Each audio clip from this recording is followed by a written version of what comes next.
इस कहानी की शुरुआत में एक आदमी को दिखाया जाता है जिसका नाम रेमी होता है और वो एक बहुत अच्छा पेंटर था। एक दिन वो अपने घर पर अपने बीवी बच्चों के साथ बैठकर ताश खेल रहा होता है और वो बड़े मजे से अपनी जिंदगी गुजार रहा होता है। तभी वो देखता है वो अपनी कुर्सी के अंदर धंसता जा रहा है। उसे ऐसा लग रहा था कि जैसे कोई चीज उसे अपनी तरफ खींच रही हो और वो उसी वक्त खड़ा हो जाता है, पर वो इसके बारे में काफी देर तक सोचता रहता है। उस दिन के बाद वो थोड़ा डर जाता है और उसके साथ अजीब चीजें होने लगती है, जैसे कि उसे लग रहा था कि कभी वो सोफे के अंदर और कभी बेड के अंदर धंसने लग। जो कुछ भी उसके साथ हो रहा था उसे कुछ भी समझ नहीं आ रहा था कि ये सब उसके साथ क्या हो रहा है। फिर वो इसके बारे में काफी ज्यादा सोचता रहता है। फिर एक दिन वो अपने बच्चों के साथ उस रूम में था जहाँ पर वो पेंटिंग करता होता है। उस वक्त वो काम करते हुए पानी बंद करना भूल जाता है, जिसके बाद सारा रूम पानी से भर जाता है। फिर तभी वो अपनी कुछ पेंटिंग उठाने लगता है, जिस दौरान वो पानी में डूब जाता है और दोबारा वापस नहीं आता, बल्कि वो एक पानी के बड़े तालाब में से निकलता है जहाँ पर उसे 3 सूरज दिखाई देते हैं। फिर वो वहाँ पर कुछ जंगली लोगों को देखता है।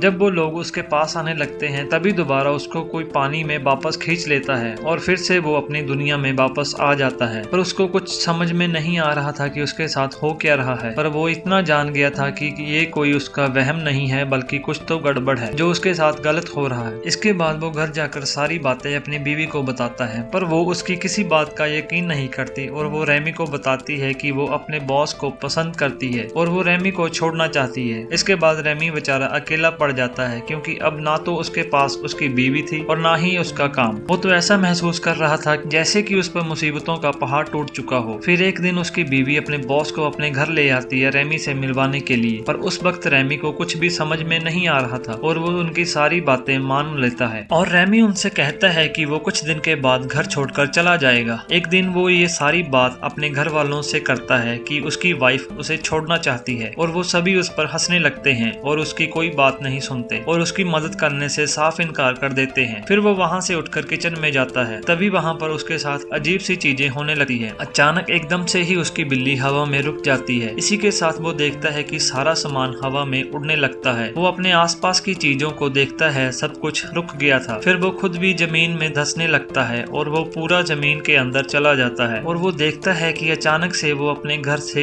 एक जंगल में आ गया है, जहाँ पर कुछ जंगली लोग एक जानवर को काटकर उसका मांस पका रहे थे और वो उनसे मदद मांगता है, पर वो तो उसको अपना खाना समझ रहे थे। तभी वो सभी लोग उसके पीछे भागने लगते हैं ताकि उसे पकड़ सके, मगर वो किसी न किसी तरह अपनी जान बचाकर भाग जाता है और वो एक गाँव में पहुँच जाता है जहाँ पर बहुत से लोग होते हैं। वहाँ पर आकर वो एक गुफा में छुप जाता है। तभी अचानक से कोई चीज उसे खींचती है और वो दोबारा से अपने घर में आकर गिरता है। वहाँ पर सारे घर वाले उससे परेशान हो गए थे। वो देखते हैं कि घर की सारी चीजें बिखर गई हैं, पर कोई भी उसकी बात का यकीन नहीं करता। वो सभी आपस में ही बातें करते हैं कि रेमी पागल हो गया है। तभी वहाँ पर रेमी बेहोश होकर गिर जाता है। जब उसे होश आती है तो वो हॉस्पिटल में होता है और वो सारी बात डॉक्टर को बताता है, मगर डॉक्टर भी उसकी किसी बात पर यकीन करने के लिए तैयार नहीं थे। इसके बाद रेमी अपने ऑफिस में आ जाता है जहाँ पर वो पेंटिंग करता था। वो देखता है कि वहाँ पर बैंक वाले और कुछ कस्टमर आए होते हैं जो कि रेमी से पैसे मांगने लगते हैं, पर अचानक से सब हिलना बोलना बंद कर देते हैं। वो दोबारा से जमीन के अंदर जाने लगता है। वो सबको बुलाता है पर कोई भी उसकी बात का जवाब नहीं देता और एक बार फिर से रेमी दूसरी दुनिया में पहुंच जाता है। वहाँ पर बहुत सारे जंगली लोग थे जिन्हें देखकर ऐसा लग रहा था कि जैसे वो इसी का इंतजार कर रहे हो। वो सभी लोग उसे उड़ने के लिए बोल रहे थे, पर रेमी उनके इशारों को समझकर वहाँ से उड़ने के लिए जंप करता है, पर वो नीचे गिर जाता है। उसको वहाँ पर जबरदस्ती एक फल खिला देते हैं, जिसके बाद वो उनकी भाषा को समझने लग गया था। तभी वहाँ पर एक आदमी उसे बताता है कि वो यहाँ पर कैसे आया। दरअसल ये सभी जंगली लोग एक खतरनाक जंगली राक्षस से बहुत परेशान थे और मार कर खा जाता था। वहाँ के लोगों को उनकी एक पुरानी किताब से पता चला था कि कोई भी दूसरी दुनिया का आदमी ही उन्हें एक राक्षस से बचा सकता है, इसलिए उन लोगों ने अपने जादू के जरिए रेमी को अपनी दुनिया में बुलाया था। हमें यहाँ पर पता चलता है कि वो सिर्फ इनके जादू की वजह से ही हो रहा था, पर रेमी उनकी बात सुनकर साफ इनकार कर देता है। उस वक्त वो लोग उससे अपनी बात मनवाने के लिए उसे उल्टा लटका देते हैं और एक कमरे में बंद कर देते हैं। जब वो कमरे में बैठा होता है तब वो एक तरबूज को उठाता है और तभी वापस अपनी दुनिया में आ जाता है और वो देखता है कि सभी लोग उसके आसपास खड़े होते हैं, पर वो किसी को कुछ भी नहीं बताता क्योंकि उसे पता था कोई भी उसकी बात पर यकीन नहीं करेगा। इसके बाद वो वहाँ से लाइब्रेरी में चला जाता है। वहाँ जाकर वो गूगल पर भी सर्च करता है ताकि उसको कुछ पता चल सके चाहिए मगर कोई फायदा नहीं होता, उसे कुछ भी नहीं मिलता। फिर वो इस सब से तंग आकर अपनी सेहत पर ध्यान देना शुरू कर देता है, यह सोचकर कि वो उस जंगली राक्षस को कैसे हरा सके, क्योंकि वो जानता था कि वो लोग ऐसे तो उसका पीछा नहीं छोड़ेंगे। एक बार फिर से वो उन लोगों के पास पहुंच जाता है। वहां पर वो लोग उसको एक तलवार देते हैं और साथ में उससे पूछते हैं कि हम लोग कैसे बचेंगे। तभी रेमी बोलता है कि तुम लोगों को ये गांव छोड़ना होगा, फिर मैं तुम्हारी मदद कर सकता हूँ। पर उन लोगों का मानना था कि अगर उन्होंने गांव छोड़ा तो उन पर बिजली गिर जाएगी और सब लोग मर जाएंगे। और तभी उन लोगों की गलतफहमी दूर करने के लिए रेमी पहले खुद बाहर जाकर दिखाता है और साथ ही साथ लोग उसके पीछे चल पड़ते हैं। रास्ते में जाते वक्त दो आदमी उन्हें पकड़ लेते हैं, पर रेमी अपनी ताकत का इस्तेमाल कर उन पर हमला करता है और एक आदमी को मार देता है। इसके बाद सभी लोग उसे अपना सरदार मानने लगते हैं और वो एक बार फिर अपनी असली दुनिया में आ जाता है। फिर वो बुक्स में लड़ाई करने के कुछ नए तरीके ढूंढता है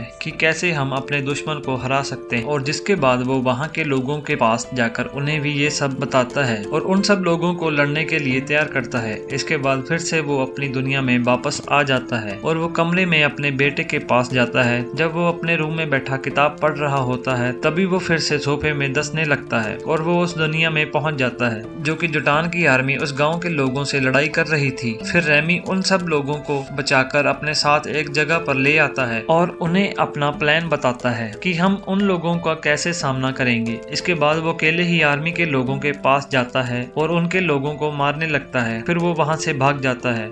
सब उसका पीछा कर रहे थे, जिसके बाद वो अपने गांव के लोगों को हमला करने के लिए बोलता है और वो आप खुद एक पेड़ के पीछे छुप जाता है। गांव के लोग उस आर्मी पर तीर बरसाने लगते हैं, जिस दौरान सारे आर्मी के लोग मारे जाते हैं और वो इस जंग को जीत लेते हैं। इसके बाद वहाँ के सभी लोग रेमी के आगे सिर झुकाने लगते हैं और उसे अपना राजा बना लेते हैं और रेमी राजा होने के नाते अपनी नई टेक्नोलॉजी से वहाँ पर बहुत सी इमारतें बनवाता है। कबीले वाले लोग उसे अपना गॉड समझने लगे थे। उसे वहाँ पर हर चीज मिलने लगी थी और उसे इसमें बहुत मजा आ रहा था। इसके बाद उसके आसपास बहुत सी लड़कियां होती थी और बहुत समय तक ऐसा ही चलता गया। कुछ वक्त गुजर जाने के बाद अब रेमी भी बदल गया था और वो उन गांव वाले लोगों पर अपना हुक्म चलाने लगा था और उनके साथ गुलामों जैसा सलूक करने लगा था। कुछ समय निकलने के बाद गांव वाले भी उसके हुक्म को इनकार करने लगे थे और उसके खिलाफ आवाज उठाने लगे थे। जब रेमी उन्हें कुछ बात बोलता है तो वो लोग उसकी कोई बात नहीं मानते। इसी के साथ कुछ लोग उसे मारने ही लगते हैं, पर वो वहाँ से भाग जाता है और फिर से जमीन में धंस जाता है और वो अपनी दुनिया में वापस आ जाता है। रेमी एक बात तो जान गया था कि लोगों को ऐसे राजे की जरूरत नहीं होती जो उनको दबा कर रखे। फिर वो अपने दोस्त के पास मदद मांगने के लिए जाता है ताकि वो फिर से अपने पेंटिंग वाला काम स्टार्ट कर सके। अगले दिन जब वो अपनी दुकान पर पेंटिंग कर रहा होता है तभी वहाँ पर एक लड़की आती है जिससे रेमी की दोस्ती हो जाती है और वो एक दूसरे के काफी नजदीक हो जाते हैं। जब रेमी उस लड़की से बात कर रहा होता है तभी वो एक बार फिर से दूसरी दुनिया में पहुंच जाता है। वहाँ पर कबीले के लोग उसे बताते हैं कि अभी तुम्हें जुटान को खत्म करना है जो कि अभी जिंदा है, पर रेमी इस सब झमेले में नहीं पड़ना चाहता था। मगर वो लोग जबरदस्ती रेमी को जुटान की गुफा में फेंक देते हैं। उस वक्त रेमी काफी डरा हुआ था, पर वो अपना हथियार उठाकर हवा में फेंकता है तभी वो सीधा जाकर राक्षस को लगता है और वो मर जाता है। जिसे मरा हुआ देखकर गाँव के लोग बहुत खुश हो जाते हैं। इसके बाद उन लोगों को एक रस्म अभी बाकी थी। वो रेमी को मारकर खाने वाले थे, पर जब रेमी को इस बात का पता चलता है तो वो डर जाता है और वहाँ से भाग जाता है। तभी उस